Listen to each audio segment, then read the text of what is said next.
Iš trimačio į daugiamatį pasaulį. Šiame įraše pateikiame informaciją čenelingo būdu gauta iš plejadiečių. Tai aukšto išsivystymo civilizacija Plejadų žvaigždyne. Plejadiečiai laiko save mūsų giminaičiais ir tvirtina atėję į Žemės erdvėlaikį, kad padėtų žmonijai išvengti katastrofos ir sklandžiau pereiti į kitą, aukštesnį raidos etapą. Svetainėje Mūsų pabudimas jau buvo pateikta informacija, atėjusi iš plejadietiško šaltinio. Tai 2 dalių įrašas Meilė tai raktas viskam, kuriame taip pat daug naujos informacijos ir vertingų patarimų. Tų įrašų adresai pateikiami apačioje šio video aprašyme. Mes labai džiaugiamės galimybę įeiti į jūsų realybę. Ar girdite mūsų balsus? O gal kaip tik dabar skaitote mūsų mintis?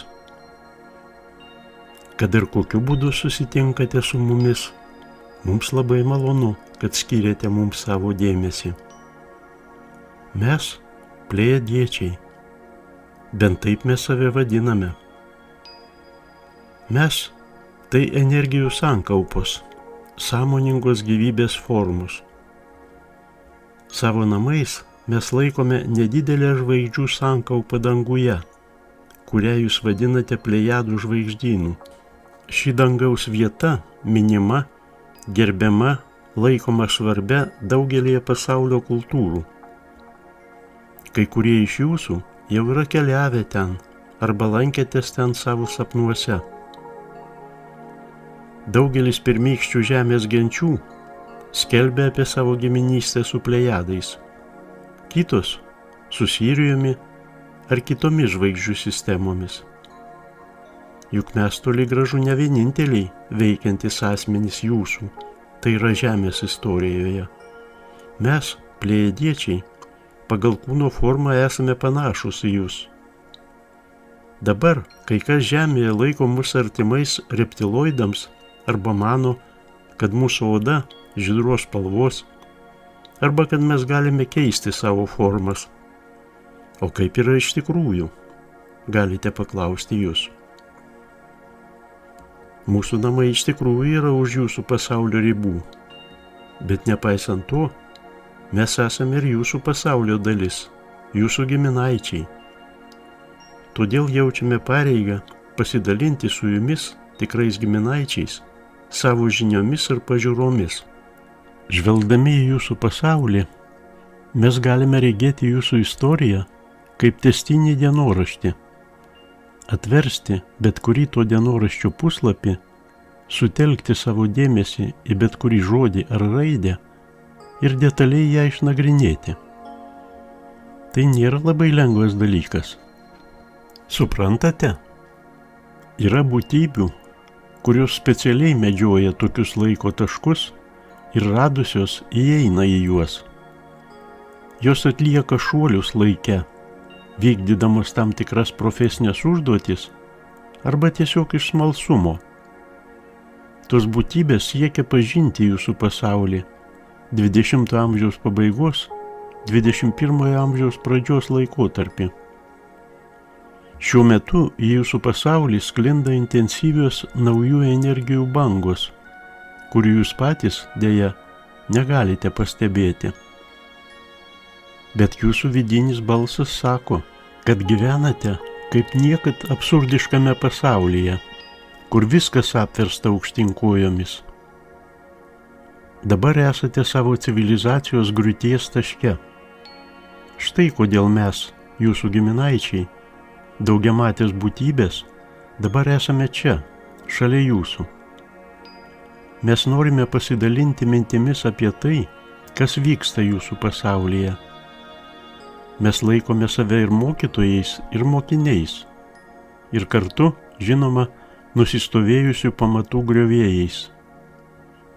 Mums patinka vadinti save sistemų griovėjais.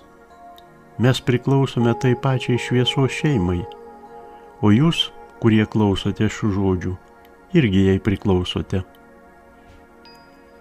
Dabar mes papasakosime, kas vyksta su jumis. Juk jūs sutrikę, jūs nuolat klausinėjate savęs ir kitų. Kasgi čia dabar vyksta? Kodėl viskas taip greitai kinta? Kodėl visi eina iš proto? Ką visa tai reiškia? Kodėl įsiviešpatavo išdavystės ir apgaulė? Kur tikrosios moralinės vertybės? Kur atsakomybė? Kur atjauta? Kur draugiškumas? Kur meilė? Kur vyro ir moters partnerystė? Kur visa tai? Kultūroje, kuri išgyvena griūtį, kultūroje, kuri verčiasi nuo kojų ant galvos, šių vertybių nėra. Gyvenate tokiu laiku, kai jūs pirmą kartą išneša į naujas teritorijas, kai tuoj įvyks masinis sąmonės lūžis. Prieš jūs veriasi naujosios epochos lobiai. Kai surinksite tuos lobius, paaiškės, kad tai gebėjimas keisti savo suvokimą. Štai kodėl mes, plejadiečiai, šiuo metu esame šalia jūsų. Mes atradome būdus pasiekti jūsų pasaulį. Pasaulį, kurį jūs vadinate Žemės planeta. Dabar jūsų sąmonė sufokusuota į tai, kas vyksta Žemėje. Ir jūs manote, kad žinote viską apie Žemę, apie save, apie pasaulį apskritai. Bet jumise slypi kur kas daugiau negu manote. Slypi tai, ko dar nesate ištyrę. Mes ketiname parodyti jums, kad šiame sunkiai įsivaizduojamame jūsų gyvenimo absurde slypi gili prasmė. Pačiu artimiausiu metu atliksite šuolį iš nepaprastai kieto, riboto, linijinio, valdomo gyvenimo ir saviraiškos būdo į nepalyginamai ryškesnį, turtingesnį, laisvesnį gyvenimo būdą. Jūsų suvokimas įsiskleis kaip vėduoklė. Mes ketiname įsiūbuoti jūsų sąmonę. Mes parodysime, kad esate kur kas didesni už tai, kuo kada nors save laikėte. Net ir tiems iš jūsų, kurie laiko save misticizmo, dvasingumo, ezoterikos žinovais, mes patarėme išplėsti savo žinojimo horizontus, ypač gyvenimo prasmės supratimo horizontus. Naudodamiesi visomis anksčiau sukauptomis žmonijos žiniomis ir patirtimi, bet stokodami pasiryžimo atsiverti iš principo naujom žinioms ir patirtims, jūs liksite akli ir sustingę savo evoliucijoje. Žinoma, šiandieninio pasaulio absurdiškumas tai rimtas išbandymas visai žmonijai. Ar sugebėsit staigių šuolių pakeisti savo suvokimą? Pažvelgę į bet kurią savo gyvenimo sritį, nesunkiai pastebėsite, kad jūsų laisvės ribojamos vis labiau ir labiau. Jūs negalite laisvai reikšti savęs, savo nuomonės. Jūs turite paklusniai vykdyti tai, kas jums nurodoma. Pinigai darosi beverčiai. Automobiliai dabar kainuoja 10 ar 100 tūkstančių eurų. Viskas, nuo išsilavinimo iki mobiliųjų telefonų, brangsta kasdieną, o namai darosi nesaugus. Kas kelintas jūsų gali leisti savo prabangą gyventi nuosavame name? Pramogos ir malonumai dabar taip pat kainuoja brangiai. Vaikai jau nežaidžia su pagaliukais ir nelipdo iš molio, kaip anksčiau, nes dabar jie bijo žemės. Jums sakė ir tebesako, kad ligos visur aplinkui, todėl jūs ėmėte bijoti savo kūno, kuris savo ruožtų tapo šiurkštus ir neižvelgiamas. Jūsų santykiai su šeimos nariais, draugais, mylimaisiais aižėja. Seksualumo samprata smūkusi taip žemai, kaip niekad. Seksualinė energija tiesiog sukaustyta dėl seksualinių iškrypimų legalizavimo. Plačiai paplito seksualiniai okultiniai ritualai. Jie neretai suvokiami kaip valdymo instrumentai elito rankose. Nesvarbu kokio elito, ar tai būtų faraonai, bažnyčių hierarchai ar prezidentai. Naujoji pasaulio tvarka, kurią jums siūlo ir kurią reklamuoja globalusis elitas, tikrai nėra išeitis iš dabartinės padėties. Tai robotizacijos, muštrų, niveliavimo, prievartos pasaulis. Nesileiskite vedami šią kryptimi. Priešinkitės naujosios pasaulio tvarkos diegimui. Žinokite, tai jokia naujoji tvarka. Iš tikrųjų, tai naujai perdažyta senoji vergystės sistema. Priešintis jums padės ir energetinės bangos, šiuo metu skrodžiančios jūsų sistemas. Jos keičia kiekvieną jūsų psichologijos lygmenyje. Jūs keičiatės, kaip ir pati planeta. Štai kodėl mes, jūsų giminaičiai plejadiečiai, atvykome pas jūs kaip tik dabar. Keliaudami per savo egzistencijas, mes aiškiai suvokėme vieną dalyką.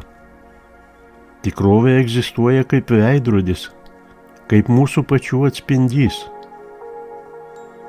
Kas nors iš jūsų gali pasakyti, taip, mes girdėjome tai daugelį kartų ir daugelį formuluočių. Pavyzdžiui, ką duodi, tą ir gauni, mintis kūrė, mes patys formuojame savo tikrovę ir panašiai. O mes atsakome jums, kaip tik dabar labai svarbu suvokti šią gilią tiesą. Tikrovė yra kaip mūsų veidrodis. Ji iš tikrųjų išreiškia vieną iš svarbiausių egzistencijos dėsnių. Mes žinojame, jei tikrovė visada atspindi tave ir jei žemiškas portalas atkreipia į save mūsų dėmesį, tam turi būti sava priežastis. Pastaruoju metu mes intensyviai tyrinėjame jūs, ateidavome į jūsų pasaulį ir platinome tokią informaciją, kuri yra ir bus labai reikalinga dabartinėme jūsų raidos etape, kai iškyla reali grėsmė jūsų civilizacijai sugriūti. Vieni iš jūsų gali paklausti, kodėl tai vyksta? O kiti gali apskritai neigti, kad žmonija rieda į pražūtį, jei nepakeis dabartinės judėjimo krypties. Priešingai, tokie žmonės sako, civilizacija nežlunga. Jūs tik pažiūrėkit, aš nusipirkau automobilį, didelį, komfortišką, kur kas geresnė nei ankstesnis. Dabar turiu daugiau pinigų, daugiau drabužių, odinių batų, kašmyro megztinių, aš daugiau keliauju po pasaulį, visko turiu daugiau negu bet kada anksčiau. Taip, tai tiesa. Kai kas mūsų dienomis iš tiesų gyvena prabangiai, bet jei atsimerksite ir apsidairysite aplink, pamatysite, kad tik nedaugelis gyvena taip prabangiai. Absoliuti jūsų pasaulio gyventojų dauguma nuolat grūmėsi dėl elementaraus išgyvenimo. Ta absoliuti dauguma visada tiki tuo, kas jiems sakoma. Jie stropiai lanko mokyklas, klauso tėvų ir bet kokių valdžios institucijų, sakančių jiems, viskas turi būti tik taip ir ne kitaip. Tų žmonių paklusnumą lemia daug priežasčių. Ir vis dėlto mes pasakysime tai, ko jūs, ko gero, dar negirdėjote. Jūs priklausote pačių galingiausių visatos būtybių grupiai, nors kol kas esate pasislėpę nuošaliame visatos kampelyje. Tai sakome ne dėl to, kad jūs įkvėptume ir tuo labiau ne tam, kad pamaitintumėme jūsų ego. Mat, turėdami tokias galias, Jūs galite sunaikinti save taip pat lengvai, kaip ir kurti naujas visatas. Priežastis, dėl kurios mes dabar esame čia ir rodome jūsų sukurtų sistemų absurdiškumą ir artėjimą prie žūties, yra tokia. Jūs priartėjote prie savo galių išsiskleidimo taško, bet dėja, savo galias panaudojate ne kūrybai, ne naujų visatų kūrimui, o savęs naikinimui. Turėtumėte žinoti, kad civilizacijos žūtis, toks evoliucijos rezultatas, nėra retenybė visatoje. Taip pat turite žinoti, kad jūsų milžiniškoje galaktikoje knibždėte knibžda sąmoningų protingų būtybių. Daugelis jūsų jau žino, kad esate susiję su žvaigždžių sistemomis, kuriuose egzistuoja protingos gyvybės formos, bet tik vienetai Žemės gyventojų žino, kad protingos gyvybės formos įvairiais pavydalais egzistuoja ir visose Saulės sistemos planetose. Jūsų Saulės sistema sudėtingesnė negu atrodo iš pirmo žvilgsnio. Planetos yra energetiniai kamuoliai, kurie bendrauja vienas su kitu tam tikrais būdais ir tam tikruose rėmuose. Šita Saulės sistema suplanuota beveik taip pat, kaip jūs projektuojate, tarkim, savo automobilius. Jūs negalite tikėtis, kad mašina nuveš jūs į reikiamą vietą, jei sudėliosite ją iš detalių, bet kaip. Kad mašina važiuotų, jūs išradote keletą bazinių principų ir sukūrėte sudėtingą mokslo ir technologijos sistemą. Ir ši sistema veikia, nes jūs tikite jos veiksmingumu. Jūs sukūrėte ją, nes esate galingi kūrėjai. Bet jei įstriksite šiame moksle, jei tarsite, kad materialaus pasaulio fizika yra vienintelis tikras mokslas, tai pražiopsosite kitą, sudėtingesnį mokslą, o po to dar kitą, trečią ir taip toliau. Būkite tikri, visatoje egzistuoja daugiau negu vienas mokslas. Tikrovė tai veidrodis ir visa, ką jūs ketinate sukurti, gali būti sukurta, jei tikite savo galiomis. Ir jei atsargoje turite ne vieną būdą, ne vieną mokslą tai padaryti. Siūlome jums keletą priemonių, keletą gyvenimo pamokų, kurių veiksmingumą išbandėme patys ir kurios gali padėti jums šiuo itin sudėtingu laikotarpiu. Šviesos šeimoje jūs esate sistemų griovėjai, keliaujantis per laiko klodus ir įsikūnijantis tose sistemose, kurios pribrendo permainoms. Jūs ateinate ir prisidedate prie tų sistemų griovimo. Jūs esate šviesos skleidėjai. Šiandien siūlome giliau pasidomėti, kas yra šviesa, ir paklausti savęs, iš kur jie ateina, kiek daug reiškimosi formų turi, ką ji daro, nekalbant apie namų ir gatvių apšvietimą. Ar jūsų sąmonė nepasikeičia, kai šviesa suspindi danguje, keisdama formą ar spalvą? Kaip reaguoja jūsų esybė, kai šviesa ima sklisti kitaip negu įprasta? Tam tikra prasme, šviesa yra informacija. Dalindamiesi su jumis mūsų šviesa, mes įžengiame į sąveikos teritoriją. Mes perduodame informaciją iš vieno sąmonės lygmens į kitą. Tai darome, kad išplėstume jūsų suvokimo spektrą, kad suaktyvintume jūsų genus ir kad tų genų dėka pradėtumėte tyrinėti laiko koridorius, pradėtumėte prisiminti tikrąją savo pačių ir savo planetos istoriją.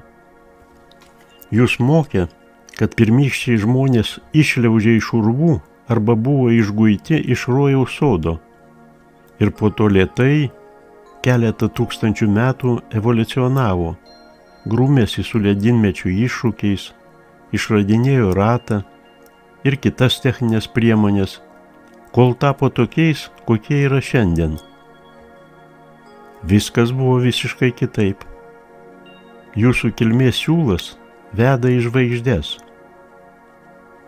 Jūs priklausote būtybių iš žvaigždžių tipui. Ir jūs kartu su jūsų planeta esate čia anaiptol nedidžiojo sprogimo dėka. Viskas suplanuota. Ir apskritai visata egzistuoja tik todėl, kad viskas buvo suplanuota. Šiuo metu jūs tikriausiai nepajėgsite įsivaizduoti šio milžiniško kūrinio visatos inžinierių, dizainerių, pameistrių, bet tai nereiškia, kad jų nebuvo ir nėra. Juk kai buvote vaikai, jums taip pat egzistavo daugybė dalykų, kurių negalėjote įsivaizduoti. Panašiai ir dabar, kai jūs jau visiškai subrendę ir suaugę, danguje rodos įvairiausi ženklai, kurių negalite atpažinti, negalite suvokti jų prasmės. O tie dangaus reiškiniai ir ženklai iš lėto, mėnuo po mėnesio keičia jūsų sąmonę, padeda tapti esybėmis, suvokiančiomis savo reikšmingumą, jaučiančiomis atsakomybę visatai. Didžiausias iššūkis, su kuriuo dabar susidūrėte, tai būtinybė atgauti laisvę. Atgauti laisvę nereiškia fiziškai kovoti su vyriausybe, jėgos ir kontrolės struktūromis, kurios, kaip gali atrodyti iš pirmo žvilgsnio, ir laiko jūs nelaisvėje, trečiajame matavime. Nors kartais susidaro įspūdis, kad jūs išspaudžia kaip citriną, kad jūsų individualybę naikiname, vis dėlto į tai, kas dabar vyksta, galite žvelgti ir iš platesnio apžvalgos taško. Norime pranešti, kad tikrovės paveikslas daug platesnis, negu jūs įsivaizduojate. Todėl nenustebkite, kai netrukus ta įvairovė pradės skleistis prieš jūsų akis. Taigi, ką jums reikia daryti, norint išgyventi šiuo lemtingu metu ir neišnykti? Reikia pakeisti linijinį, trimatės suvokimo būdą, linijinę gyvenseną į daugiamatį suvokimą, į gyvenseną pagal daugiamačio pasaulio dėsnius. Jums reikia palaikyti gerą fizinio kūno formą, rūpintis savo subtiliaisiais kūnais, emocinių, mentalinių ir dvasinių. Ir tai padaryti galima įvairiais būdais. Informacijos apie tuos būdus yra pakankamai, reikia tik patiems jos paieškoti. Pasibaigus gyvenimui žemėje, jūs visuomet turite galimybę peržiūrėti savo praėjusį gyvenimą. Dažnas iš jūsų tuomet pažvelgia atgal ir nustebę sušunka. Tik pažiūrėkite, kokiais niekais aš ten užsiiminėjau. O mums būtų malonu išgirsti, kad per gyvenimą žemėje jūs sukaupėte daugybę išminties grynuolių. Užuot patys kaupę tuos grynuolius, dauguma jūsų tikisi sulaukti tiesos ir žinių grynuolių iš mūsų, plejadiečių, ar dar iš ko nors kito. Atminkite, jūs esate galaktinės šviesos šeimos nariai ir kartu su visa šeima priklausote permainų kūrimo sistemai. Jūs esate locmanai ir šturmanai, todėl jūs privalote pažinti, išanalizuoti sistemą, kurioje gyvenate, kad galėtumėte ją pakeisti.